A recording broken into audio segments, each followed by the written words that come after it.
कभी सोचा है कि भारत में आज हम जो स्कूल देखते हैं उनकी नींव आखिर कैसे रखी गई?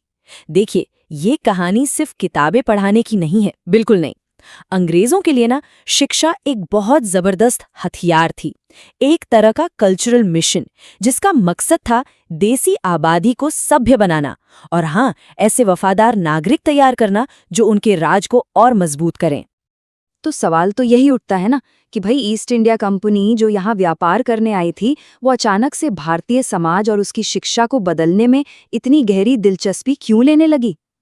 चलिए इस दिलचस्प कहानी की एक एक परत को खोलते हैं और समझते हैं। तो आज हम क्या क्या देखने वाले हैं।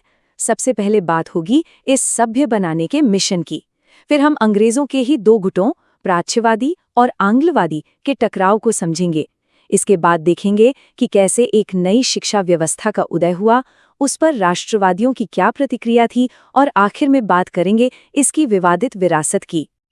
तो देखिए, इस सभ्य बनाने के मिशन पर ना अंग्रेज खुद दो गुटों में बटे हुए थे और उनकी सोच में जमीन आसमान का फर्क था। चलिए पहले गुट से मिलते हैं। ये थे प्राच्यवादी। ये वो स्कॉलर्स थे जो मानते थे कि भाई भारत के प्राचीन ज्ञान को पूरी तरह से नकारो मत, बल्कि उसे समझना और सहेजना ज्यादा जरूरी है। तो आखिर ये प्राच्यवादी थे कौन?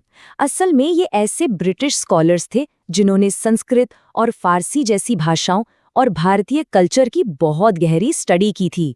उनका मानना था कि भारत का जो असली गौरव है ना, वो उसके प्राचीन काल में छिपा है और अगर उसे समझ लिया तो ये ब्रिटिश शासन के लिए ही फायदेमंद होगा। उनका तर्क आप कह सकते हैं काफी सीधा साधा था। विलियम जोन्स जैसे विद्वानों का मानना था कि अगर भारत पर राज करना है तो पहले उसे समझना होगा, और समझने के लिए क्या जरूरी है? यहाँ के प्राचीन ग्रंथों को पढ़ना।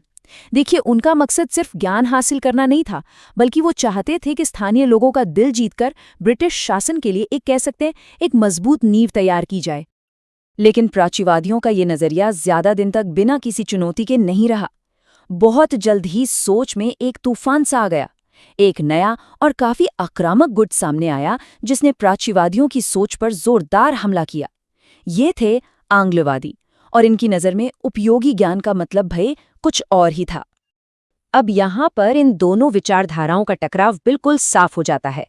एक तरफ थे प्राच्यवादी जो कहते थे प्राचीन संस्कृतियों का सम्मान करो। दूसरी तरफ आंग्लवादी जो कहते थे कि ये पूर्वी ज्ञान तो अवैज्ञानिक और गलतियों से भरा है।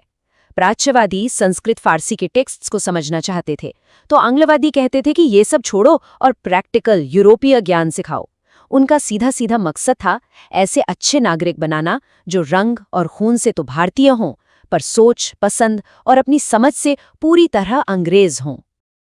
और इस सोच को सबसे तीखे और शायद सबसे अहंकारी शब्दों में सामने रखा थॉमस मैकॉले ने। उनका सिर्फ एक वाक्य ही ये बताने के लिए काफी था कि अंग्रेजी हुकूमत पूर्वी ज्ञान को कितनी नीची नजर से देखती थी। तो इस वैचारिक जंग का नतीजा क्या निकला? जैसा कि अक्सर होता है, जो आवाज ज्यादा आक्रामक और ताकतवर थी वही जीत गई।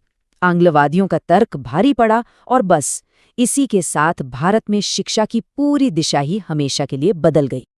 और ये बदलाव कैसे हुआ, ये कहानी इन तारीखों में छिपी है। देखिए, शुरुआत में 1781 और 1791 में कलकत्ता मदरसा और बनारस हिंदू कॉलेज जैसे प्राच्यवादी संस्थान बने। लेकिन फिर 1835 में आया इंग्लिश एजुकेशन एक्ट और 1854 में वुड्स डिस्पैच, और इन दो चीजों ने तो समझ लीजिए खेल ही पलट दिया और अंग्रेजी शिक्षा की पक्की नींव डाल दी। वुड्स डिस्पैच के पीछे का लॉजिक सिर्फ किताबी नहीं था, बल्कि बहुत ही आप कह सकते हैं चालाक और प्रैक्टिकल था। इसके लक्ष्य बिल्कुल साफ थे, आर्थिक, नैतिक और प्रशासनिक।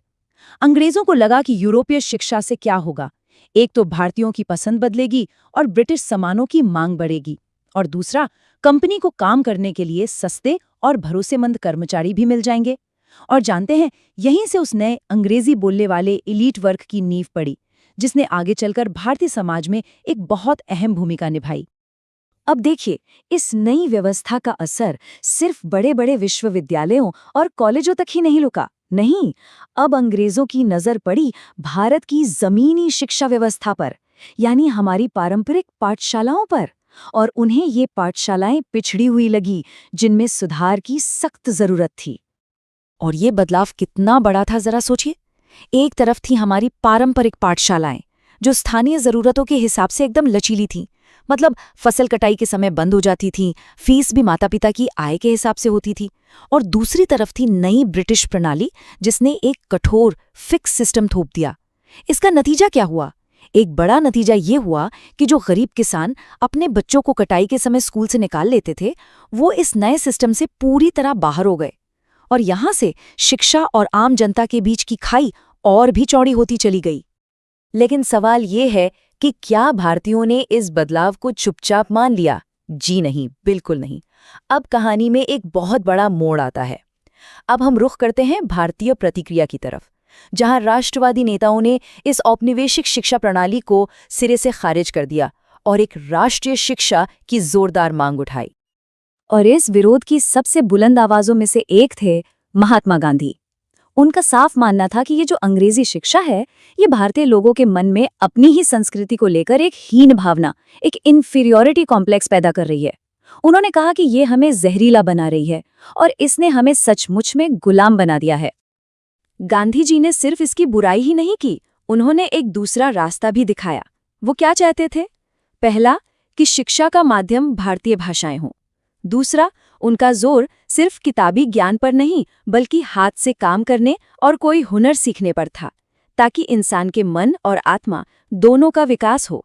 और सबसे जरूरी, लोगों में स्वाभिमान जागे। गांधी जी के अलावा एक और महान विचारक थे जिनकी शिक्षा पर एक बिल्कुल अलग और अनूठी सोच थी, और वो थे रविंद्रनाथ टैगोर। टैगोर ने शांति निकेतन की स्थापना की, जो उनके विचारों का एक जीता जागता सबूत था। वो कैसा माहौल बनाना चाहते थे? एक ऐसा माहौल जो प्रकृति के करीब हो, जहां बच्चे बिना किसी डर, बिना किसी बंधन के अपनी क्रिएटिविटी और क्यूरियोसिटी को आज़ादी से जी सके। उनका लक्ष्य था पूरब और पश्चिम के सबसे अच्छे ज्ञान का एक सुंदर संगम बनाना।